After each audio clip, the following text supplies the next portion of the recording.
वायादितरतश्चार्थस्य विज्ञस्वराट् तेने ब्रह्महृदायादिकवये मुह्यन्ति यत्सूरयः तेजो वारिमृदां यथा विनिमयो यत्र त्रिसर्गो मृषा धाम्ना स्वेन सदा निरस्तकुहकं सत्यं परं धीमहि निगमकल्पतरोर्गलितं फलं सुखमुखादमृतद्रवसंयुतं पिबत भागवतं रसमालयं मुहुरहो रसिका भुवि भावुका।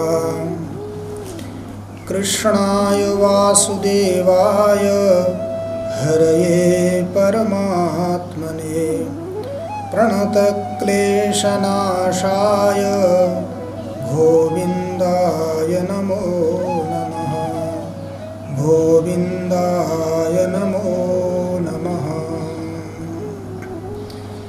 सच्चिदानंद भगवान को जय, सद्गुरुदेव भगवान को जय, हरिहर भगवान को जय, जन्माष्टमी महोत्सव को जय।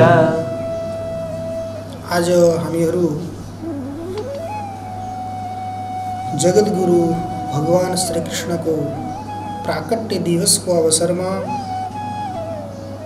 जन्माष्टमी पर्व मनाइरहेका छौं।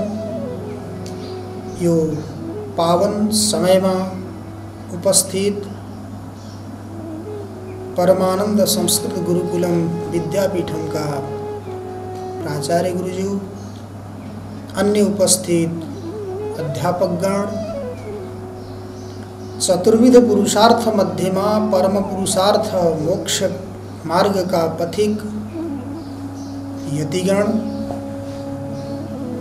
उपस्थित भक्ता भगवत भक्तानुरागी भक्तगण अनि सरस्वती समाराधन तत्पर छात्रगण, आज हामीहरू भगवान श्री कृष्ण को प्राकट्य दिवस को अवसर में वहाँ का केही संक्षिप्त चरित्रहरू श्रवण गर्नको लागि, लीलाहरूको श्रवण गर्नको लागि उपस्थित भएका छौं। श्रीमद् भागवत महापुराण में 10वें स्कंद में आएर विशेष भगवान श्री कृष्ण को चरित्र को बारे में वर्णन गरिएको छ। यसमा प्रारंभ में भगवान को प्रादुर्भाव को प्राकट्य को अर्थात जन्मोत्सव को बारे में विचार आउँछ। 9वें स्कंदसम्म अनेक प्रकार का विचारहरू आए।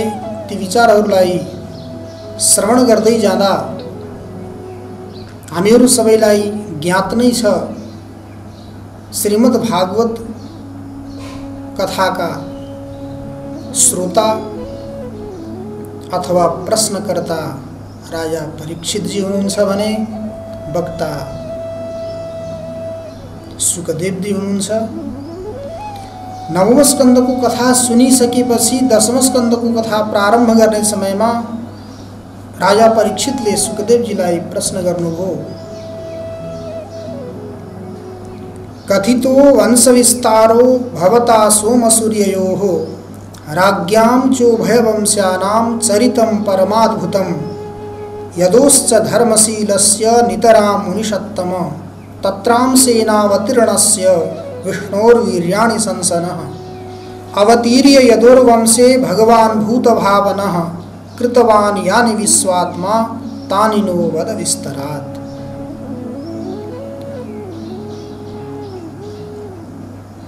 सूर्यवंश र चंद्रवंश को विस्तार पूर्वक हजुरले कथा मलाई सुनाउनुभयो। अनि सूर्यवंश र चंद्रवंश उभय वंश का राजाहरूको परम अद्भुत चरित्रलाई पनि हजुरले मलाई श्रवण गराउनुभयो। यदुवंशी धर्मशील राजाहरूको बारेमा पनि मलाई हजुरले कथा श्रवण गराउनुभयो। अब मलाई यो इच्छा छ यदुवंशी भगवान श्री कृष्ण र भगवान श्री कृष्ण को अंशबाट प्रकट हुनुभएको अनन्तजी अर्थात् श्री बलरामजीको कथा मैले श्रवण गर्न चाहेको छु। जो भूत भावन हुनुहुन्छ, सम्पूर्ण भूतहरूको प्राणीहरूको कल्याण गर्नको लागि यो धराधाममा प्रकट हुनुभएको हो। सम्पूर्ण जगतको अधिष्ठान स्वरूप परमात्मा हुनुहुन्छ। वहाँ अधिष्ठान स्वरूप परमात्माको बारेमा विस्तार पूर्वक हजुरले मलाई कथा श्रवण गराइबक्सियोस् भनेर राजा परीक्षितले सुकदेवजीलाई प्रश्न गर्नुभयो, जिज्ञासा गर्नुभयो। त्यसपछि अब धेरै विस्तारमा नगएर सिधै भगवानको चरित्रको बारेमा हामीहरू प्रवेश गर्छौं। वहाँ एक समयको कुरा हो, मथुरामा सुर नाम गरेका राजा थिए। सुर नाम गरेका राजाका छोराको अथवा पुत्रको नाम थियो वसुदेवजी। वसुदेवजी का साथ देवक राजा की पुत्री देवकी का साथ विवाह संपन्न भयो। तस्याम तु कर्हिचित छौरीर वसुदेव कृतोद्वह देवक्या सूर्यया सार्धम प्रयाणे रथमारुहत। वसुदेव जी का साथ देवकी को पाणिग्रहण अथवा विवाह कार्य संपन्न भइसकेपछि देवकजीले आफ्नी छोरी देवकीलाई हाथी, घोडा, अनेक प्रकारका रथहरू, दास दासीहरू, अनेक प्रकारका वस्त्रहरू, आभूषणहरू दिएर जब प्रस्थान गराउँदै अथवा विदा गराउँदै हुनुहुन्थ्यो, त्यो अवस्थामा देवक का दाजु उग्रसेन को पुत्र कंस, जो अत्यंत दुष्ट, क्रूर, कठोर थियो, मथुरावासीहरूलाई सदा सर्वदा कष्ट दिइरहेको थियो, सशंकित गरिरहेको थियो सबैलाई। त्यसको आतंकबाट सबै त्यहाँका जनता जनार्दनहरू आतंकित भएर परेशान थिए। अब देवकीको विदाईको अवसरमा आएर उसले के भन्छ, त्यहाँका सीधा साधा जनताहरूलाई राजकुमार कंस बाहिरबाट कठोर देखिए तापनि, क्रूर देखिए तापनि भित्रबाट एकदम कोमल हुनुहुन्छ, सहृदय हुनुहुन्छ भन्ने ज्ञान गराउनको लागि आएर भन्छ उसले, देवकी मेरी बहिनी हुन्, अत्यंत प्रिय छन्, मेरी प्यारी बहिनीको रथ मैले नै चलाएर यिनको घरमा पुर्याउँछु भनेर आएर देवकीको रथ स्वयंले नै उसले खिच्न थाल्यो। आएर रथ माथि बसेर देवकी र वसुदेवलाई लाँदै थियो। यो दृश्य देखेर स्वर्गमा रहेका, दिवलोकमा रहेका देवताहरूलाई शंका भयो, यदि यस्तै प्रकारले यसले त्यहाँका मथुराका जनताहरूलाई, देवकीलाई, वसुदेवलाई आफ्नो कब्जामा लियो भने त हामीहरूले जो कार्य गर्न प्रारम्भ गरेका छौं त्यो सिद्ध हुन सक्दैन। यो अत्यन्त पापी छ।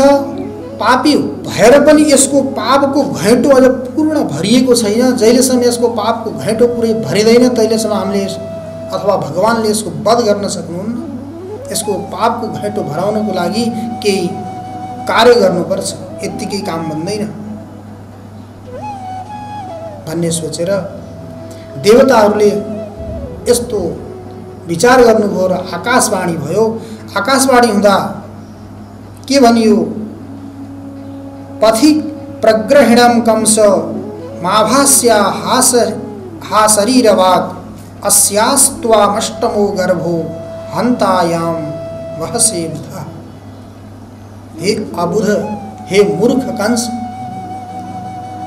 अहिले त प्रसन्न भएर, खुसी भएर जसलाई रथमा राखेर घर पुर्याउनको लागि जाँदैछस्, त्यही देवकीको 8औं गर्भको रूपमा तेरो काल अवतरित हुँदैछ, त्यही अष्टम गर्भबाट तेरो मृत्यु हुनेछ भनेर आकाशवाणी भइसकेपछि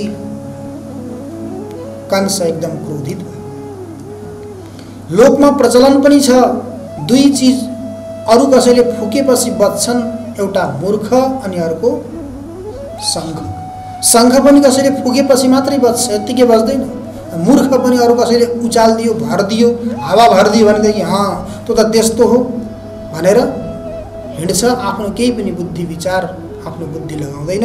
त्यस्तै कंसले पनि आकाशवाणीलाई श्रवण गरिसकेपछि निर्णय गर्यो, देवकीको गर्भबाट, अष्टम गर्भबाट उत्पन्न भएको बालकद्वारा मेरो यदि मृत्यु हुने हो भने एउटा उखान पनि छ, कहानी पनि छ, न रहेगा बाँस न बजेगी बाँसुरी।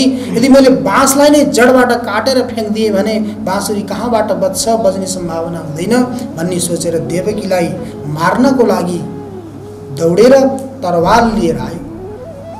इत्युक्तः सः खलः पापो भोजानां कुलपांसनः भगिनीं हन्तुमारब्धः खड्गपाणी कचेग्रहीत।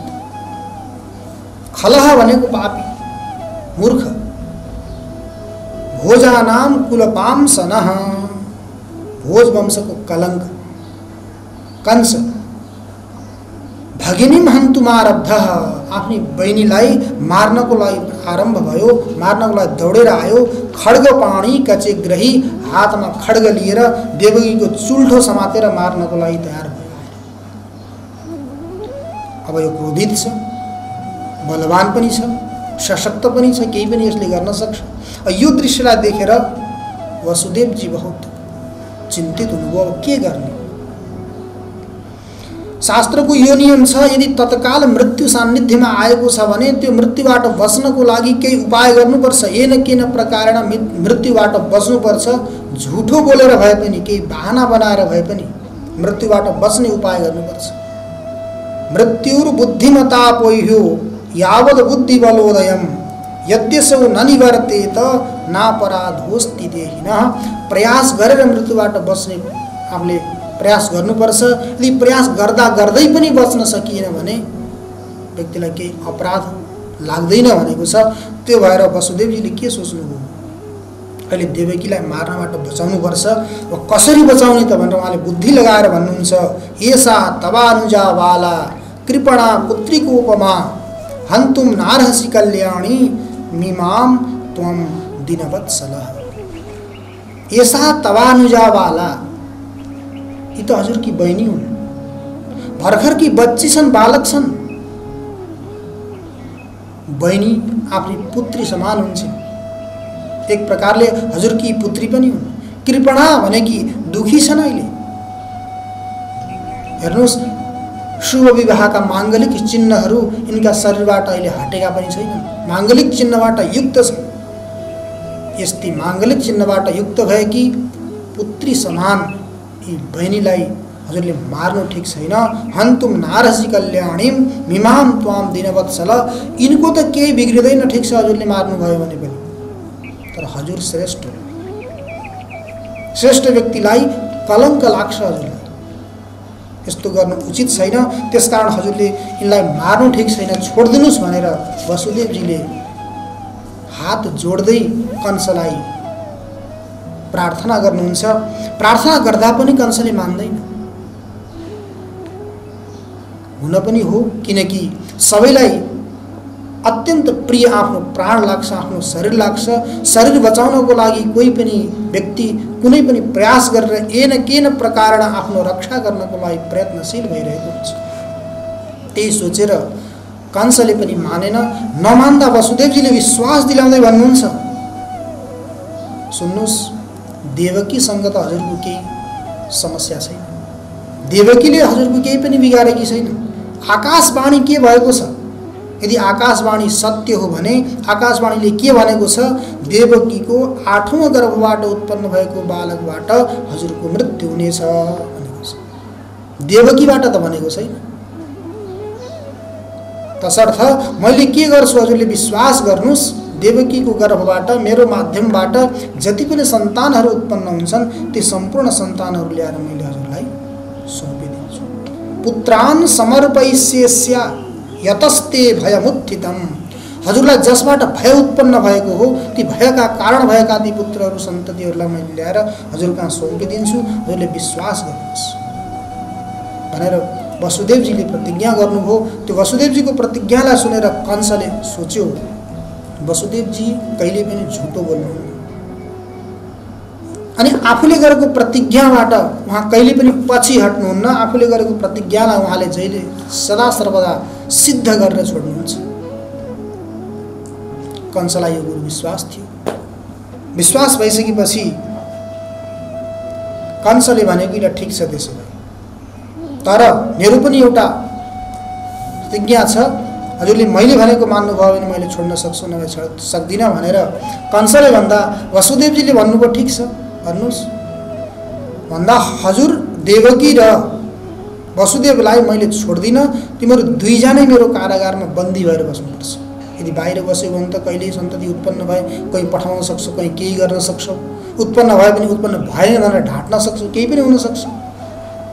मलाई विश्वास छैन, त्यसकारण तिमीहरूलाई मैले के गर्छु, मेरो कारागारमा बन्द गरेर राख्छु भनेर देवकी र वसुदेवलाई कंसले आफ्नो कारागारमा राख्यो।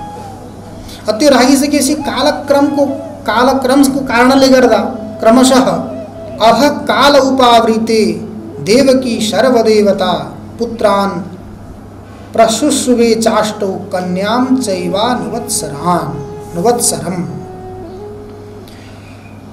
समय अगाडि बढ्दै जाँदा देवकी र वसुदेवको माध्यमबाट 8 पुत्र र 1 पुत्रीको जन्म भयो। त्यो 8 पुत्र र 1 पुत्रीको जन्म भयो। त्यो क्रम सर्वप्रथम उत्पन्न भएका प्रथम पुत्रको नाम थियो कीर्तिमान। कीर्तिमन्तं प्रथमजं कंसायान कदुन्दुभिः अर्पयामास कृच्छ्रेण सोनृतादति विह्वलः। कीर्तिमान नाम गरेका प्रथम पुत्र उत्पन्न भए, तिनको कीर्तिमान नाम राखियो र वसुदेवजीले आफूले प्रतिज्ञा गरे अनुसार ती पुत्रलाई कंस कहाँ लिएर जानु। कंस कहाँ लिएर जाँदा कंस आफ्नै कार्यमा व्यस्त मस्त थियो, बसिरहेको थियो। प्रथम पुत्रलाई ल्याएको देखेर कंसले भन्यो वसुदेवजीलाई, वसुदेवजी म त्यतिको क्रूर कठोर पापी पनि छैन हजुरले जतिको सोच्नु भएको छ। यो त प्रथम पुत्र, यो प्रथम पुत्रसँग मेरो केही पनि समस्या छैन, मलाई केही आपत्ति छैन यसबाट। मलाई आपत्ति समस्या त अष्टम पुत्रबाट हो। यो प्रथम पुत्र हो, यसले मलाई केही पनि बिगारेको छैन, हजुरले लिएर जानुहोस् भनेर भन्दा वसुदेवजीले सोच्नुभयो मैले पनि खुसीले ल्याएर आएको होइन, त्यो बच्चालाई मार्न दिन मलाई पनि केही इच्छा थिएन, तर मैले गरेको प्रतिज्ञा हानि नहोस् भन्नको लागि, म झुठोबाट बचौँ भन्नको लागि मैले आफ्नो प्रतिज्ञा पूरा गर्नलाई लिएर आएको हुँ।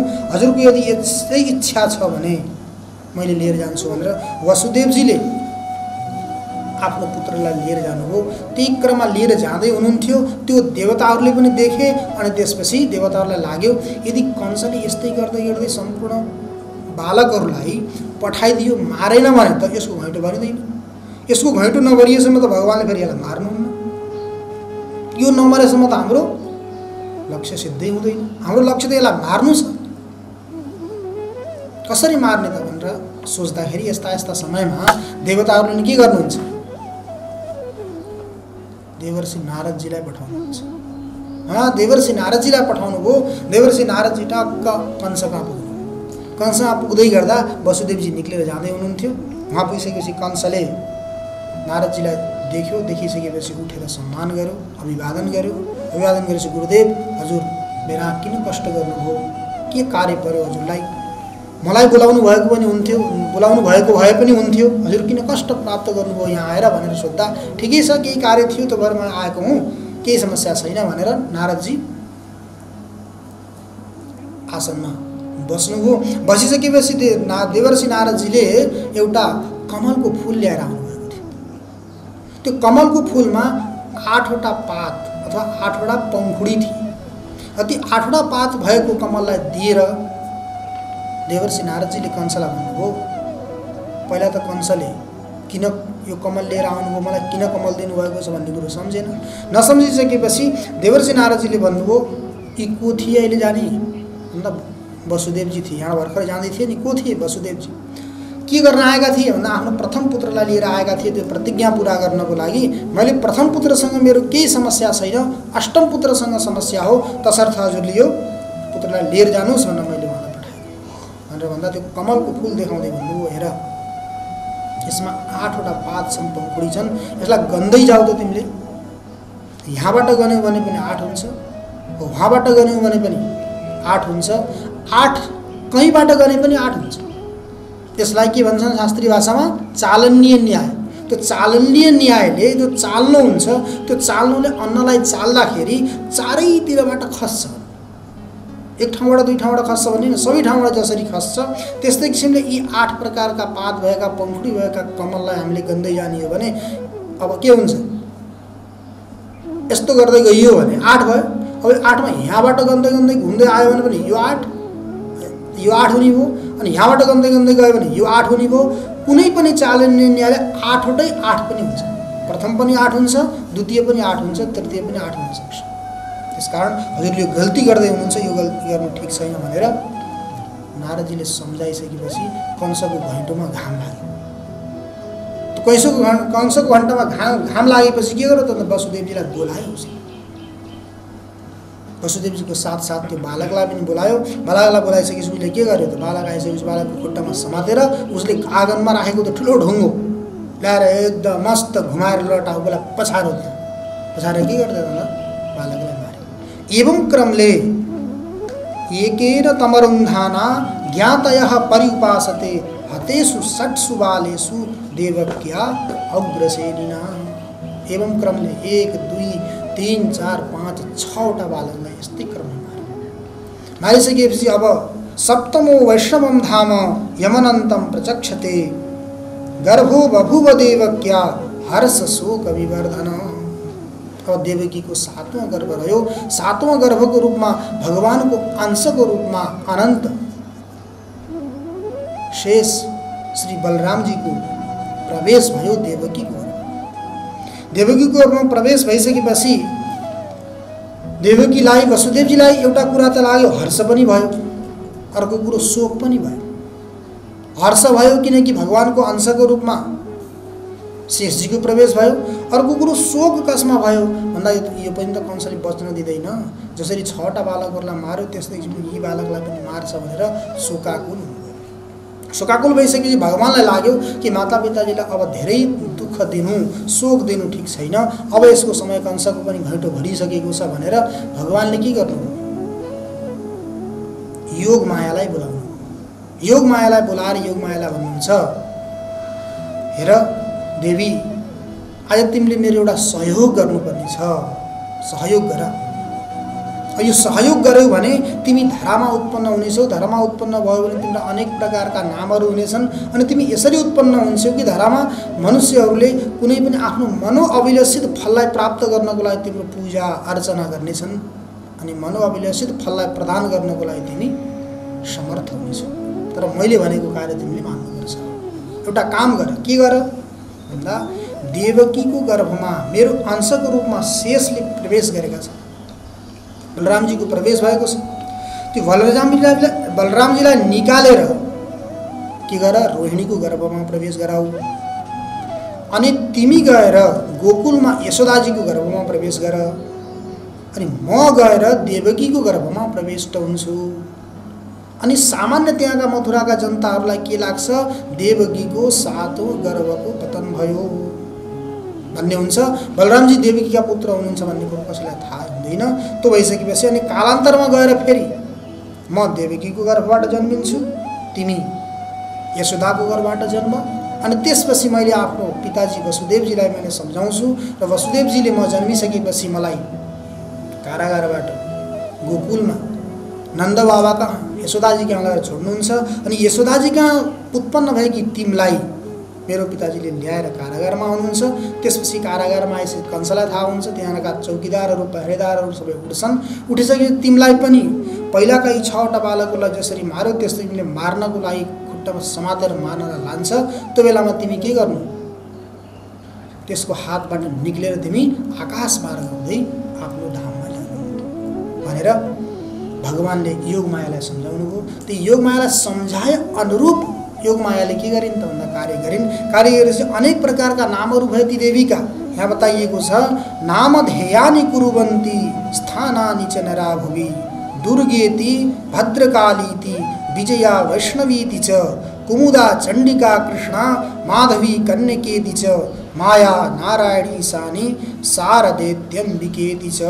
अनेक प्रकारका तिम्रा नाम हुनेछन्। दुर्गा, भद्रकाली, विजया, वैष्णवी, कुमुदा, चण्डिका, कृष्णा, माधवी, कन्या, माया, नारायणी, ईशानी, शारदा, अम्बिका अनेक प्रकारका नामले तिमीलाई जगतमा सबैले पुकार्नेछन् अनि जस्तो जस्तो किसिमको कल्पनाले कामनाले तिम्रो पूजा अर्चना गर्नेछन् ती सम्पूर्ण भक्तहरूको मनोअभिलाषित फललाई प्रदान गर्ने तिमी सशक्त समर्थ हुन्छौ भनेर भगवानले योगमायालाई भन्नुभयो। अनि योगमायालाई भनिसकेपछि भगवानले भने अनुरूप योगमायाले कार्य गरिन् अनि भगवान आएर देवकीको गर्भमा प्रविष्ट हुनुभयो। त भगवान देवकीको गर्भमा प्रविष्ट हुनुहुन्छ भन्ने थाहा पाएर सम्पूर्ण देवताहरू कंसको कारागारमा गर्भस्थ भगवानको स्तुति गर्नको लागि आए। जहिले देवकीको गर्भमा भगवान आएर प्रविष्ट हुनुभयो त देवकीको शरीर देदीप्यमान हुन लाग्यो,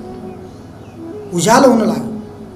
कंस प्रत्येक दिन आएर हेर्थ्यो के छ त देवकी वसुदेवको हाल, कारागारको हाल भनेर आएर हेर्दाखेरि देवकीको गर्भमा देवकीलाई एकदम उज्यालो चेहरावाला प्रसन्न भएकी देखेर उसले निर्णय गरेको थियो अब मेरो काल देवकीको गर्भमा अवश्य प्रविष्ट भएको छ। त्यही विष्णु प्रवेश भएको भएर नै देवकीको यस्तो सुन्दर मुख देखिएको छ भनेर उसले निर्णय गरेको थियो। तो देवकीको गर्भमा भगवान प्रविष्ट हुनुभयो भनेर देवताहरूलाई थाहा भइसकेपछि सम्पूर्ण देवताहरू स्वर्गबाट गर्भस्थ भगवानको स्तुति गर्नको लागि कंसको कारागारमा आए। ब्रह्मा भवश्च तत्रैत्य मुनिभिर नारदादिभिः देवै सानुचरैः साकं गिरिभि वृषणमैडयन्। ब्रह्माजी आउनुभयो। भवश्च भव भनेको शङ्करः, भवन्ति जन्मस्थिति भङ्गाः यस्मात् जसद्वारा यो सम्पूर्ण जगतको उत्पत्ति स्थिति लय हुन्छ त्यस्ता भगवान शङ्कर अनि साथमा मुनिभि नारदादि मुनिहरू सम्पूर्ण देवै सानुचरैः साकं आफ्ना अनुचरका साथ देवताहरू पनि के गरे त भन्दा कंसको कारागारमा आएर गर्भस्थ भगवानको स्तुति गर्न लाग्यो। गर्भस्थ भगवानको स्तुति गर्दा के भन्दैछन् देवताहरूले? देवताहरूलाई सन्देह भएको छ भगवानले प्रतिज्ञा गरेर त आउनुभएको, प्रतिज्ञा भगवानले पहिले पनि गर्नुभएको छ।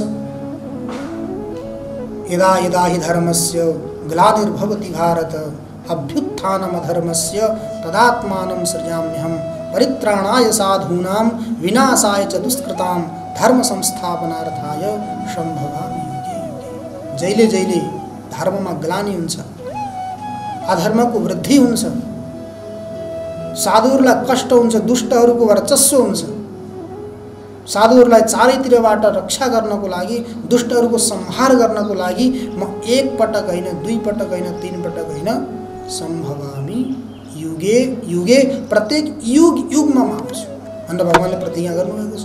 अब हामीहरूसँग पनि प्रतिज्ञा गरेर आउनुभएको, धरती मातालाई पनि प्रतिज्ञा गर्नुभएको छ म तिम्रो कष्ट हरण गर्नको लागि आउँछु भनेर। तर अब यहाँ यस्तो लाग्दैछ भगवान आउन त आउँदै हुनुहुन्छ, तर कहाँ आउँदै हुनुहुन्छ, यस्तो ठाउँमा आउँदै हुनुहुन्छ सबै आफ्नै आफ्ना छन्। दुष्टहरू जति पनि छन्, कोही मामा छन्, कोही पुसाजु छन्, कोही के छन्, कोही के छन्, सारा दुष्टहरू के छन् त आफ्नै व्यक्ति छन्। मार्न भनेर आएर यसो हेर्दा त यी दुष्टहरू सबै आफ्नै व्यक्ति हुन् भनेर अपनत्वको मोहमा आएर उनीहरूलाई नमारेर हाम्रो कल्याण गर्नुहुन्न कि भन्ने आशंकाले आएर देवताहरूले के भनेर प्रार्थना गर्दैछन्?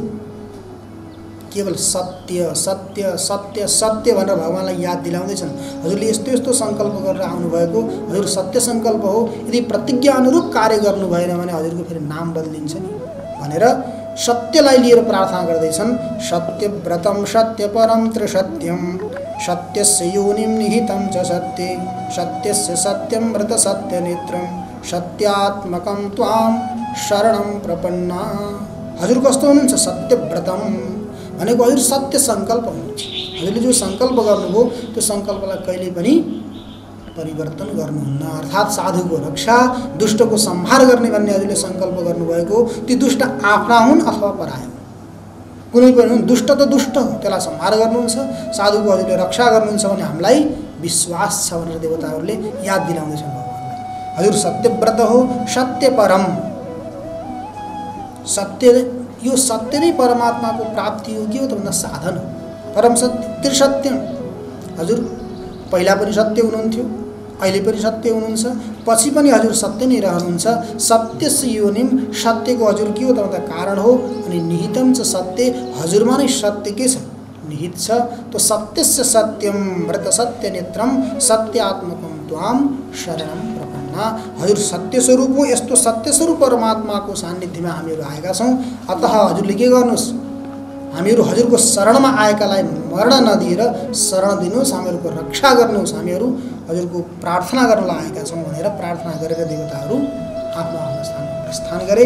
प्रस्थान गरिसकेपछि अब आज यो श्रीकृष्ण जन्मोत्सवको विशेष अवसरमा हामीहरूलाई भगवान श्रीकृष्ण कस्तो हुनुहुन्थ्यो, के लीला गर्नुहुन्थ्यो, कस्ता किसिमका व्यवहारहरू भगवानले गर्नुहुन्थ्यो र आफ्ना भक्तहरूलाई आह्लादित गर्नुहुन्थ्यो, प्रसन्न गर्नुहुन्थ्यो भन्ने जिज्ञासा हुनसक्छ। त्यसमा जन्म हुनुभन्दा पहिला केही भगवानका संक्षिप्त लीलाहरू चरित्रहरूको हामीले केही श्रवण गरौँ। एक समयको कुरा हो, भगवान श्रीकृष्ण जन्मिनु त कारागारमा भयो, कंसको कारागारमा। तर जन्मिँदा बित्तिकै वसुदेवीले के गर्नुभयो, टोकरीमा राखेर जमुनाको मार्ग हुँदै हुँदै गोकुलमा लैजानुभयो। गोकुलमा लगेर नन्द बाबा कहाँ अनि यशोदा मैया कहाँ छोडिदिनु भयो। त्यो यशोदाका मैया कहाँ भगवान ठुलो हुँदै जानुभयो। ठुलो हुँदै जाँदाखेरि के गर्नुहुन्थ्यो त भन्दा माताजीलाई सताउनुहुन्थ्यो, खुब सताउनुहुन्थ्यो। त्यो सताउने क्रममा एकपल्ट के भयो, भगवानले माताजीलाई सम्बोधन गर्दै जानुभयो। भन्नुहुन्छ, मातः किं यदुनाथ देहि चषकं किन्तेन पातुं पयः तन्नास्त्यद्य कदास्ति वा निशिनिशा कावान्धकारोदयः आमिल्याक्षयुगं निशाप्युपगता देहीति मातर्पुनर्वक्षोजाम्बरकर्षणोद्यतकर कृष्णः सपुष्णातु नः। भगवानले भन्दै हुनुहुन्छ गरे यशोदा मैयालाई, माता, हे माता सम्बोधन गर्नु। माताजी त आफ्नो काममा व्यस्त हुनुहुन्थ्यो, प्राय घरमा माताजीहरू आफ्नो आफ्नो कार्यमा व्यस्त नै हुनुहुन्छ, व्यस्त हुनुहुन्थ्यो। गएर सम्बोधन गर्दै भन्नुभयो माता। भगवानले त माता भन्नुभयो, तर आजभोलिका आमाहरू के भन्नुहुन्छ, बालकले गएर बार बार आमा आमा आमा भन्न परेशान गरे भने उहाँ पनि झोक्किँदै भन्नुहुन्छ, के चाहियो तँलाई, के भयो भनेर झोक्किनुहुन्छ। तर यशोदा मैया झोक्किनु भएन। उहाँले भन्नुहुन्छ, किम यदुनाथ, हे यदुनाथ, हे यदुकुल शिरोमणि, के आवश्यकता पर्यो, मलाई किन याद गर्नुभयो, के भयो, किन मलाई याद गर्यौ भनेर यशोदा मैयाले भन्नुहुन्छ। नाथः किम यदुनाथ, हे यदुनाथ मलाई किन याद गर्यौ, के आवश्यकता पर्यो। भगवानले के भन्नुहुन्छ, देहि चषकम, माताजी मलाई गिलास दिनुहोस्। संस्कृतमा गिलासलाई के भनिन्छ, चषक, भनेको मलाई चषक दिनुहोस्, गिलास दिनुहोस्। देहि चषकम मातः किं यदुनाथ देहि चषकम। माताजीले सोध्नुहुन्छ, तिमीले के गर्छौ त्यो गिलासले, अहिले के काम पर्यो गिलासको, किम तेन, त्यो गिलासले तिमीले के गर्छौ भन्दा भगवानले के भन्नुहुन्छ, पातुं पयः, माताजी म दुध पिउन चाहन्छु, दुध खान चाहन्छु, मलाई दुध चाहियो। यस्तो लाग्दैछ कि माताजीलाई गएर भगवानले भन्नुभएको छ दिउँसोतिर 11, 12, 1, 2 बजेतिर दुध सकिएको बेलामा भन्दै हुनुहुन्छ, गएर दुध छैन भाँडामा। माताजीले के भन्नुभयो, तन्नास्त्यद्य, बाबु तिमीलाई अहिले दुध छैन, तिमीले आफ्नो भागको जो दुध हो त्यो तिमीले खाइसक्यौ, अब अहिले छैन त्यो। त मातः किं यदुनाथ देहि चषकं किन्तेन पातुं पयः, तन्नास्त्यद्य, अहिलेलाई छैन त्यो दुध, तिमीलाई दिन्न मैले गिलास। भगवानले सोध्नुहुन्छ, तन्नास्त्यद्य कदा, माताजी मलाई कहिले दिनुहुन्छ त हजुरले दुध भनेर सोद्धा माताजीले के भन्नुभयो, निसी, निसी रात्रि आयो भने दिन्छु भन्दा भगवानलाई जिज्ञासा भयो, निसी, यी निशा भनेका को, निशा भनेकी को हुन्, कसकी छोरी हुन्, कसकी बुहारी हुन्, कहाँकी हुन्, कस्ती हुन्, को हुन् भनेर भगवानलाई के भयो, जिज्ञासा भयो। त निशा, कहाँ निशा, तन्नास्त्यद्य कदास्ति वा निसी, त उहाँले सोध्नु निशा का, हमाती निशा को हुन् भनेर भन्दा यशोदा मैयाले के भन्नु, अन्धकारोदय, फेरि अन्धकारको उदय हुन्छ, त्यो अन्धकारको उदय हुने को हुन् त भन्दा निशा हुन्, अर्थात् निशा भनेकी रात्रि हुन्, कसैकी छोरी बुहारी हैनन् तिनी, रात्रि हुन्। अनि भगवान त अब लीला गर्नमा त अगाडि नै हुनुहुन्छ नि, त भगवानले के गर्नुभयो, अब केही बोल्नु भने एकछिन मौन भएर बस्नुभयो। मौन भएर बसेर उहाँले सोच्नुभयो, माताजीले भन्नुभएको छ निशा अर्थात् रात्रि, रात्रि मतलब अंधकार उदय, अंधकार को उदय भयो भने मैले दुध पाउँछु भन्ने कुरो भगवानलाई निश्चित भयो। निश्चित भइसकेपछि भगवानले के गर्नुभयो? आमिल्याक्ष युगम, दुईवटा आँखा बन्द गरिदिनु भयो। त्यो दुईवटा आँखा बन्द गर्ने हो भने के आउँछ? अंधकार आयो नि। तो आमिल्याक्ष युगम निशाप्युपगता देहीति मातर पुनः, माँ लौ निशा आइन, रात्रि आइन, देहीति मातर पुनः मलाई दुध दिनुहोस्। आमिल्याक्ष युगम निशाप्युपगता देहीति मातर पुनर भनेर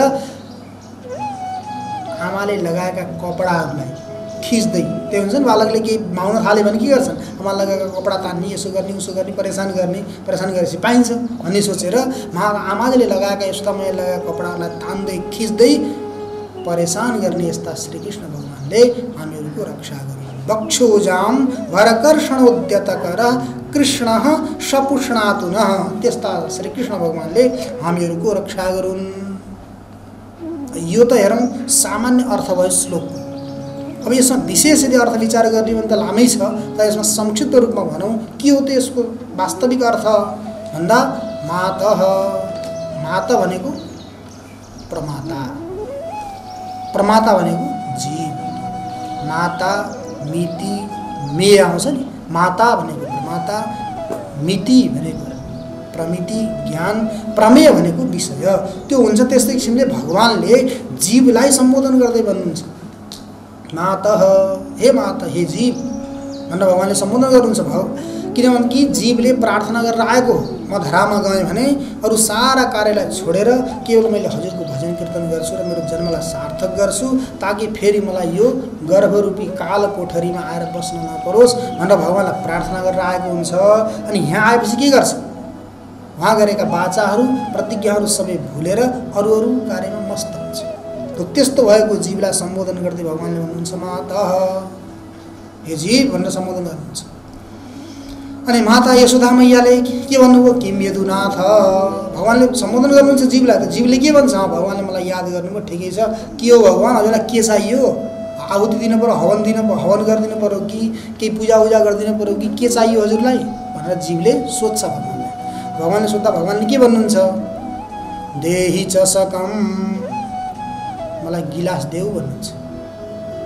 अब गिलास भनेको सामान्य कुनै गिलास भगवानले माग्नु भएको छैन। स्टिलको, चाँदीको, सुनको यस्तो गिलास माग्नु भएको छैन। भगवानले के माग्नु भएको छ? गिलास, हृदय रूपी गिलास, अन्तःकरण रूपी गिलास माग्नु भएको छ। मलाई हृदय रूपी गिलास देऊ भन्दा जीवले के भन्छ? तन्नास्त्यद्य मातः किम यदुनाथ देहि चषकम, गिलास दो। न जीवले के भन्छ?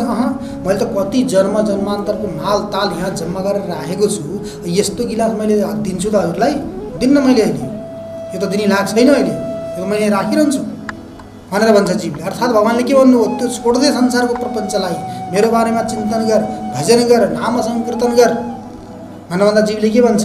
अहिले म भजन गर्न योग्य छैन, मेरा हातमा बल छ, खुट्टामा बल छ, बुद्धिमा सोच्ने बल छ, केही कमाउने शक्ति छ, कमाएर घरमा ल्याएर दिएँ भने घरका व्यक्तिहरू पनि खुसी हुन्छन्।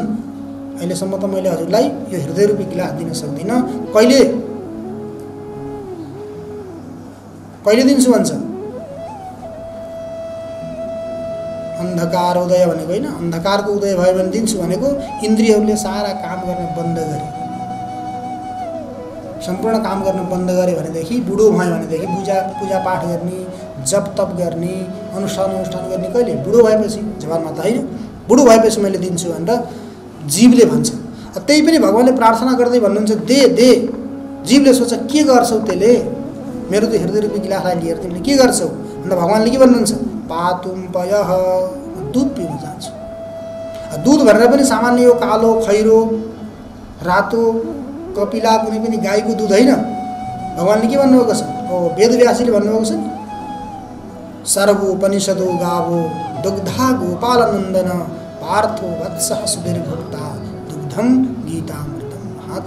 यस्तो दुध पिउन चाहन्छु मैले हृदय रूपी गिलासमा। सर्वोपनिषदो गावो, सम्पूर्ण उपनिषदहरू के हो?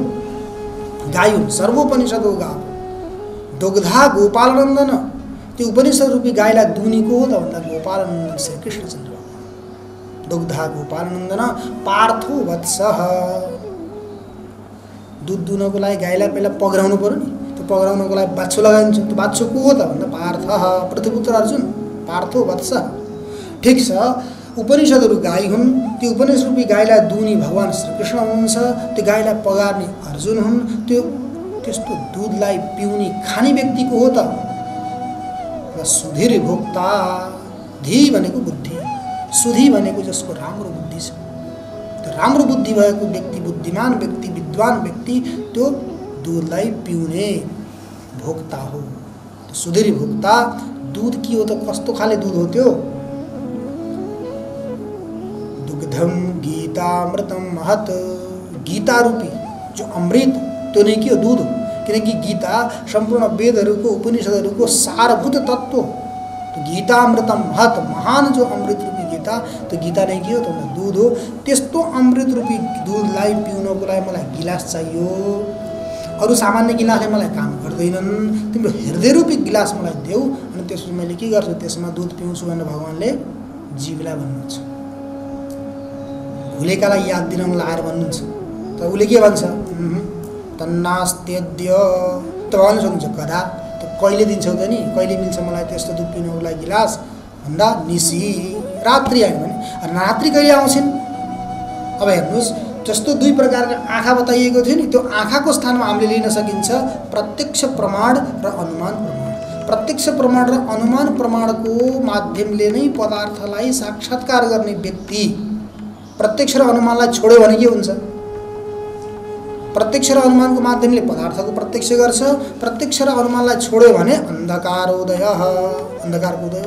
जहिले प्रत्यक्ष र अनुमानलाई छोड्यो, अन्धकारको उदय भयो भने अनिबल्ल श्रुति रूपी प्रमाणको अनुसरण गर्न जान्छ। तो श्रुति रूपी प्रमाणको अनुसरण गर्न गयो भने अनि बल्ल गरे के हुन्छ? सच्चित आनन्द स्वरूप परमात्माको बोध हुन्छ। अर्थात् सच्चित आनन्द स्वरूप परमात्माको बोध गर्नको लागि प्रत्यक्ष र अनुमान प्रमाणलाई पनि छोडेर श्रुति प्रमाणको अनुसरण गर्दै जानुपर्छ। र त्यस्तै किसिमले जीवले पनि सम्पूर्ण सांसारिक पदार्थलाई छोडेर परमात्माको चिन्तन गर्न लाग्यो भने अनि बल्ल गएर के हुन्छ? परमात्माको बोध हुन सक्छ। त्यस्ता परमात्मा सच्चित आनन्द स्वरूप परमात्मा, किनकि उपनिषदहरूले पनि उद्घोष गरेका छन् ब्रह्मविद ब्रह्मैव भवति, जसले ब्रह्म तत्त्वको साक्षात्कार गरेको छ भने त्यो ब्रह्म नै हुन्छ भनेर उद्घोष गरेका त्यस्तो तत्त्वको साक्षात्कार गर्न समर्थ, गराउन समर्थ श्रुति प्रमाणको अनुसरण गर्दछन् भन्ने यो श्लोकको सारांश हो। एवं क्रमले भगवानले अनेक प्रकारका लीलाहरू गर्नुभयो। केवल यति मात्रै नभएर अनेक प्रकारका लीलाहरू गर्नुभयो। ती लीलाहरू मध्येमा एकपटक भगवान के हुनुभयो त? अलिक ठुलो हुनुभएछ। ठुलो भइसकेपछि अब भगवान के गर्नुहुन्छ? चौराग्रगण्यम पुरुषम नमामि। हजुर त के हो? चौराग्रगण्य भनेको चोरहरूको एकदम अग्रगण्य, एक नम्बरको चोर। त्यस्तो एक नम्बरको चोर हुनुहुन्थ्यो भगवान। एकपटक के गर्नुभयो? घरमा कोही पनि थिएन, यशोदा मैया पनि कहीँ कतै के आफ्नो कामले जानुभएको थियो, अरू पनि सबै यताउता थिए। त्यही बेलामा भगवानलाई अवसर मिल्यो, अनि त्यसपछि गएर के गर्नु? भगवानले चोर्न थाल्नुभयो।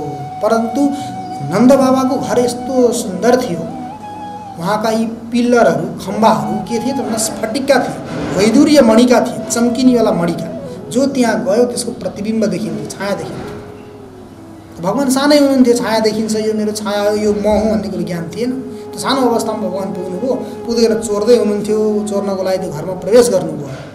शून्ये चोरयत स्वयं निज गृहे हय्यङ्गवीनं मणिस् स्तम्भे स्वप्रतिबिम्बमीक्षितवतस्तेनैव सार्धं भिया भ्रातर्मावद मातरं मम समो भागस्तवापीहितो भुङ्क्ष्वेत्यालपतो हरेः कलवचो मात्रारः श्रूयते। शून्ये चोरयत स्वयं निज गृहे। आफ्नो घरमा शून्य भएको अवस्थामा, कोही पनि नभएको अवस्थामा चोर्न त त्यही बेला गइन्छन्, कोही भएको अवस्थामा गयो भने चोरी नै भएन। त शून्य चोरयत, शून्य अवस्थामा चोर्नको लागि निज गृहे, निज गृह आफ्नै घरमा प्रवेश गर्नुभयो। घर कस्तो थियो? हय्यङ्गवीनं मणि स्तम्भे स्वप्रतिबिम्बईक्षितवतः। हय्यङ्ग मणिद्वारा युक्त भएको स्तम्भ, त्यो स्तम्भमा आफ्नो प्रतिबिम्बलाई देख्नुभयो। त्यो प्रतिबिम्बलाई देखिसकेपछि के भयो? तेनैव सार्धं भिया। त्यो प्रतिबिम्बलाई देखेर त्यो प्रतिबिम्बदेखि डराउनु, भयभीत हुनु। भयभीत भएपछि के लाग्यो, मेरो प्रतिबिम्ब हो भन्ने कुरो बोध भएन। यो म जस्तै चोर अर्को पनि कुनै आएको छ है हाम्रो घरमा भन्ने लाग्यो भगवानलाई। अनि भनिसकेपछि के भन्नुहुन्छ भगवानले, भ्रातः हे भाइ, के भन्नुहुन्छ, भ्रातः हे भाइ, मातर मावद, मेरी माताजीलाई नभनिदिनु है, मातर मावद हे भाइ, म चोरी गर्न आएको हुँ, यो मैले चोरी गर्दै गरेको तिमीले देख्यौ, तर मेरी आमालाई नभनिदिनु भन्दा उसले भन्छ, उसले भनिदिन्छु, ए अभिनय गर नि त, गर्दैछ उसले। यसो गर्दै गरेको देख्दाखेरि भगवानलाई लाग्यो यसले त मान्दै छैन, भनिदिन्छु भन्दैछ भन्ने सोचेर भगवानले के भन्नुभयो, मम समो भागस्तवापिहितः, मैले जो चोरी गरेको छु नि, त्यो चोरी गरेकोमा मेरो जति भाग हुन्छ, हिस्सा हुन्छ, त्यति मैले तिमीलाई पनि दिन्छु है, म दिन तयार छु, तर मेरो मातालाई नभनिदेऊ। त भ्रातर मावद मातरम मम समो भागस्तवापिहितो भुङ्क्ष इति आलपत, भाइ खाऊ खाऊ भनेर लगेर त्यो खम्बामा देखेको प्रतिबिम्बलाई चोरेको त्यो मक्खन नुहाउने घिउ भगवानले के गर्दै हुनुहुन्छ, खुवाउँदै हुनुहुन्छ। भुङ्क्ष इति आलपतः हरे कलवचो मात्रारः श्रूयते, माताजी आफ्नो काममा कहीँ जानुभएको थियो, काम सकेर घरमा आउनुभयो, घरमा आउँदै गर्दाखेरि भगवानले यस्तो एक्लै बोलिरहेको वाणीलाई भगवान राम्रोसँग बोल्नु पनि सक्नुहुन्थ्यो, तोतली बोली काउ काउ भन्दै हुनुहुन्थ्यो, खाउ पनि भन्न नसकेर भुङ्क्ष इति आलपतः, खाउ खाउ भन्दै हुनुहुन्थ्यो उहाँले। त्यो वाणी सुनेर आमा एकदम अचम्बित हुनुभयो, अनि कोसँग बोल्दैछु यो कालो कन्हैया, को आयो मेरो घरमा भनेर माताजीले सोध्दै हुनुहुन्छ। भुङ्क्ष इति आलपतो हरे कलवचो मात्रारः श्रूयते, माताले यस्तो सुन्नुभयो। सुनिसकेपछि अब भगवानले देख्नुभयो माताजीलाई, देखिसकेपछि के भन्दै हुनुहुन्छ, अब म चोर्दैछु भन्न त भएन, अब बस्न पर्यो नि त चोरीबाट, बस्नको लागि भगवानले के भन्दै हुनुहुन्छ, बहाना हेर है कस्तो गराउँदै हुनुहुन्छ भगवानले, हेर्नुहोस् त। मातः क एष नवनीतमिदं त्वदीयं लोभेन चोरयितुमद्य गृहं प्रविष्टः मद्वारणं न मनुते मयि रोषभाजी रोषं तनोति नहि मे नवनीतलोभः। भगवानले भन्नुहुन्छ, माता हे माता, क एषः, यो को हो, नवनीतमिदं त्वदीयं लोभेन चोरयितुं गृहं प्रविष्टः, हजुरको घरमा, मेरो घरमा भन्दै हुनुहुन्न भगवानले, हुन त भगवानकै घर हो नि, तर भन्नुहुन्छ त्वदीयम, हजुरको घरमा, आमालाई विश्वास दिन उनलाई, हजुरको घरमा यो लोभी चोर्नको लागि मेरो घरमा प्रविष्ट गरेको को हो। माता क एष नवनीतमिदं त्वदीयं लोभेन चोरयितुमद्य गृहं प्रविष्टः, आज आएर हाम्रो हजुरको घरमा प्रवेश गरेको चाहिँ यो चोरको हो, मैले चिनिनँ। मद्वारणं नवनुते, मैले यसलाई वारण गर्दैछु, भाइ यो काम ठिक होइन, चोरी नगर है, चोरी गर्ने काम ठिक होइन भनेर मैले उसलाई वारण गर्दैछु, निषेध गर्दैछु, नगर भन्दैछु, तर मद्वारणं न मनुते, मैले वारण गरेको त्यसले मान्दै मान्दै। मयि रोषभाजी, म त्योसँग क्रोधित भएँ है, चोरी गर्न आएको हाम्रो घरमा भनेर भन्दाखेरि मसँग नै उसले के गर्छ, रिस गर्छ, क्रोधित गर्छ। मयि रोषभाजी, म माथि नै त क्रोधित भइरहेको छ। हेर्नुहोस् माताजी, रोषम तनोति, हजुरले सोच्नुभयो तैँले आफै चोर्दैछस् अनि बहाना बनाउँदैछस् भनेर भन्नु होला, त्यस्तो होइन।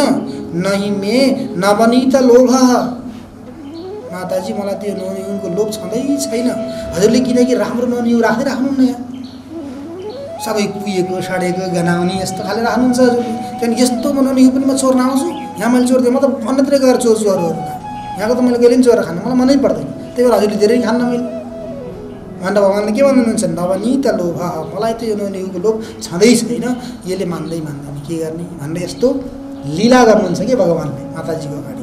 यो लीला गर्दा गर्दै एवं क्रमले समय पनि बित्दै गए, समय बित्दै जाँदाखेरि एक दिनको कुरो हो, फेरि भगवान के गर्नु, एकान्त समय थियो, माताजीले आफ्नो काममा जानुभएको थियो, भगवानले त्यस्तै अवसर खोज्नुहुन्थ्यो, धेरै एकान्त होला, घरमा कोही नहुन्, अनि त्यही समयमा म गएर चोरी गरौँ भन्ने सोच्नुहुन्थ्यो।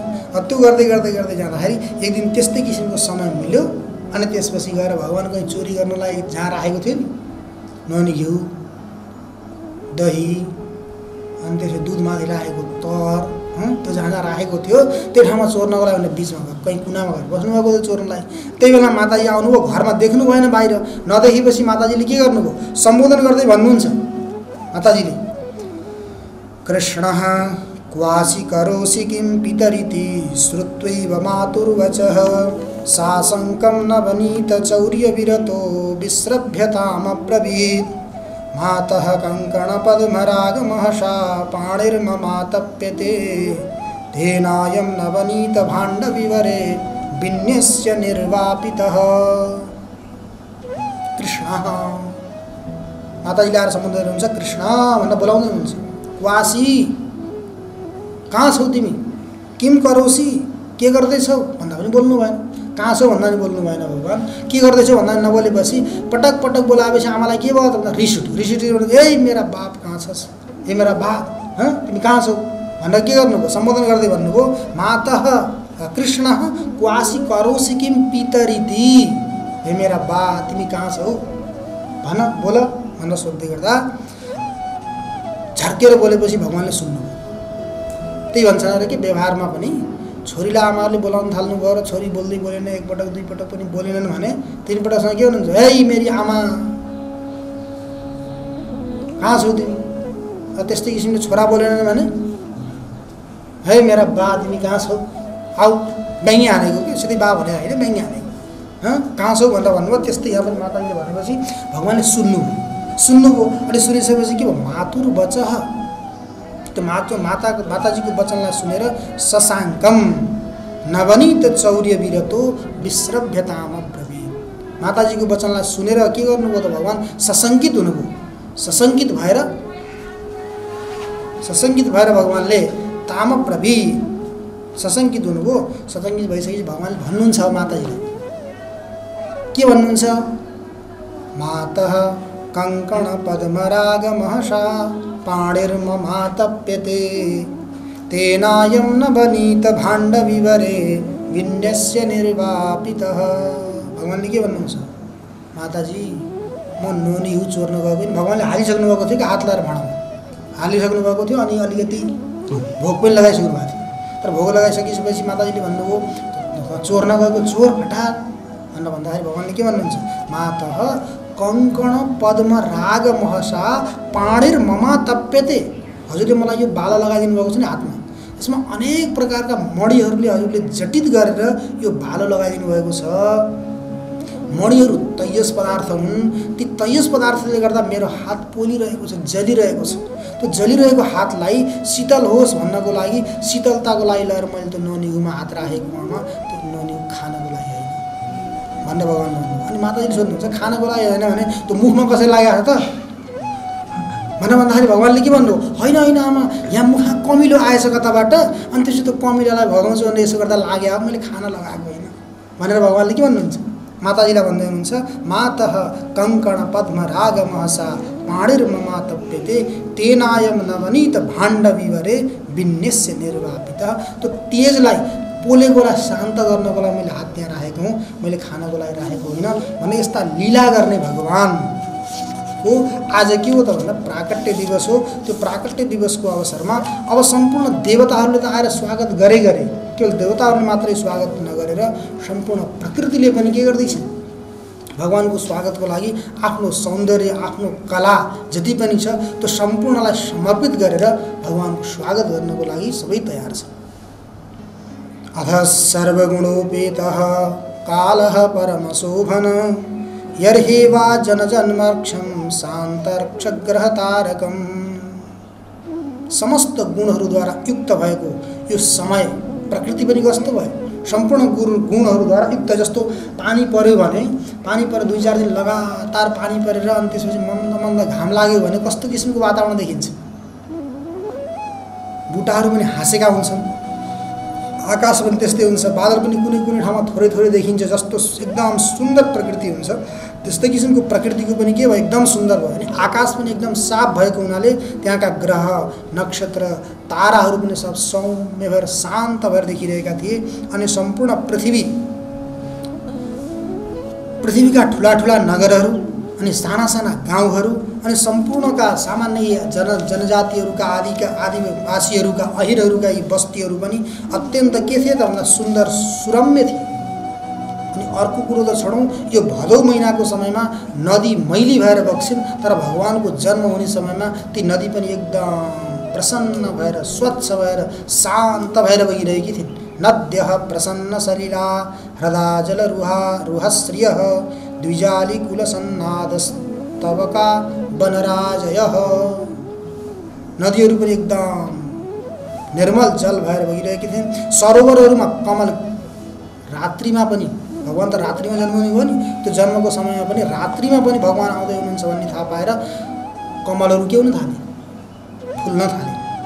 त्यसपछि वनका वृक्षहरू अनेक प्रकारका फुलहरूलाई फुलाएर, रङ्गीसङ्गी फुलहरूलाई फुलाएर यस्तो लाग्दैछ कि भगवानको स्वागत गर्नको लागि फुलगुच्छा तयार गर्दैछन्, फुलहरू ल्याएर तयार गरिरहेका छन्। अनि त्यसपछि गएर जङ्गलमा बसेका अनेक प्रकारका पक्षीहरू आफ्नो कलरव वाणीद्वारा भगवानलाई स्वागत गर्दैछन्। कहीँ कहीँ भने भमराहरू गुनगुनाइरहेका छन् भगवानको स्वागतको लागि। त्यही अवस्थामा जङ्गलमा अत्यन्त सुन्दर शान्त सुगन्धित वायु बगिरहेको छ। भवौ वायुः सुखस्पर्श पुण्यगन्धवः शुचि अग्नयश्च द्विजातीनां शान्तास्तत्र समिन्धयः। सुन्दर शान्त स्वच्छ निर्मल वायु चलिरहेको छ, मन्द मन्द सुगन्ध पनि आइरहेको छ। अनि त्यसपछि गएर कंसको आतङ्कबाट आतङ्कित भएर ब्राह्मणहरूका यी नित्य नैमित्तिक कर्म गर्ने अग्निहरू पनि निभिसकेका थिए। ती अग्निहरू पनि अब भगवान आउँदै हुनुहुन्छ भन्ने थाहा पाइसकेपछि आफै प्रज्वलित भएर आए, आफै प्रज्वलित भए ती अग्निहरू पनि। यस्तो सम्पूर्ण प्रकृतिले सबै अनुकूल स्थिति बनाएका छन् भगवानको आउने समयलाई जानेर। यति मात्रै होइन, देवताहरूका स्वर्गमा भएका ती दुन्दुबीहरू आफै बज्न थाले। अनि त्यहाँ किन्नरहरूले गाउन थाले, किन्नरहरू नाच्न थाले, गन्धर्वहरूले गाउन थाले। सिद्धाचरण यिनीहरू सम्पूर्ण अप्सराहरू नाचगान गर्न थाले। मुनिहरूले देवताहरू सब प्रसन्न भए। त्यो प्रसन्न भएको देखेर बादलले पनि मन्द मन्द जलधर मन्दम मन्दम जलधरा जगजुर रनु सागरम, मन्द मन्द उसले के गर्न थाल्यो, वृष्टि प्रदान गर्न थाल्यो। वृष्टि प्रदान गर्न थालिसकेपछि मानौ भगवान रात्रिकालमा उदित हुनुभएको थियो। त निशिथे तम उद्भूते जायमाने जनार्दने देवक्यां देवरूपिण्यां विष्णु सर्वगुहाशय आविरासित यथा प्राच्यां दिसिन्धुरिव पुष्कलः। अब यो क्रममा हुँदै हुँदै जाँदाखेरि के भयो त भन्दा भगवानको प्राकट्यको शुभ समय आयो। त भगवानको प्राकट्यको शुभ समयमा शुभ समय आयो। त्यसपछि भदौको महिना आयो। भदौको महिनामा पनि साथमा के आयो, कृष्ण पक्ष आयो। अनि कृष्ण पक्षमा अष्टमी तिथि आयो। वो अष्टमी तिथिमा अहिलेको जन्माष्टमी त मङ्गलबार पर्यो, तर भगवान जहिले जन्मिनु भयो नि त्यो बेलामा जन्माष्टमी के आयो, बुधबार आयो। त्यसपछि हर्षण योग आयो, भवकरण आयो। मध्यरात्रि 12 बज्यो। मध्यरात्रिको 12 बजे जसरी अन्धकारलाई चिर्दै भगवान सूर्यको उदित हुन्छ, भगवान सूर्य उदित हुनुहुन्छ, त्यस्तै किसिमले देवी स्वरूपा देवकीको गर्भबाट भगवान श्रीकृष्ण के हुनुभयो, पूर्व दिशामा सम्पूर्ण 16 कलाहरूले युक्त भएको चन्द्रमा उदित भए चाहिँ भगवान देवकीको गर्भबाट आज रात्रि 12 बजे अष्टमीको शुभ मुहूर्तमा प्राकट्य हुनुभयो। तो आविरासी यथा प्राच्यां दिसिन्धुरिव पुष्कलः। सम्पूर्ण कलाहरूद्वारा युक्त 16 कलाले युक्त भएको चन्द्रमा पूर्व दिशामा उदित भए चाहिँ देवी देवकीको गर्भबाट भगवान श्रीकृष्णको प्राकट्य भयो। उहाँ प्रकट भएर सम्पूर्ण दुष्टहरूको शमन गर्दै, दमन गर्दै, दुष्टहरूलाई साधुहरूको रक्षा गर्दै उहाँले अगाडि आफ्ना लीलाहरू धेरै चलाउनु भयो। अब आज भगवानको प्राकट्यको शुभ अवसरमा हामीहरू भगवानको पूजा अर्चना आरती पुष्पाञ्जली सबै गरौँ र भगवानको प्रसाद प्राप्त गरेर हामीहरू पनि प्रसन्नतालाई प्राप्त गरौँ भन्दै आज भगवानको चरित्रको बारेमा जति पनि जो वर्णन छ संक्षिप्त रूपमा यही विश्राम गरिन्छ। हरि ओम तत्सत्। ओम पूर्णमदः पूर्णमिदं पूर्णात् पूर्णमुदच्यते पूर्णस्य पूर्णमादाय पूर्णमेवावशिष्यते। ओम शांति शांति शांति। श्री कृष्णचंद्र भगवान को जय। नंद के लाल को जय। देवकी नंदन श्री कृष्णचंद्र भगवान को जय। वृंदावन बिहारी लाल को जय। श्री कृष्ण जन्माष्टमी महापर्व को जय। जय जय श्री राधे। ओम नमः पार्वती पार्वतीपतये हर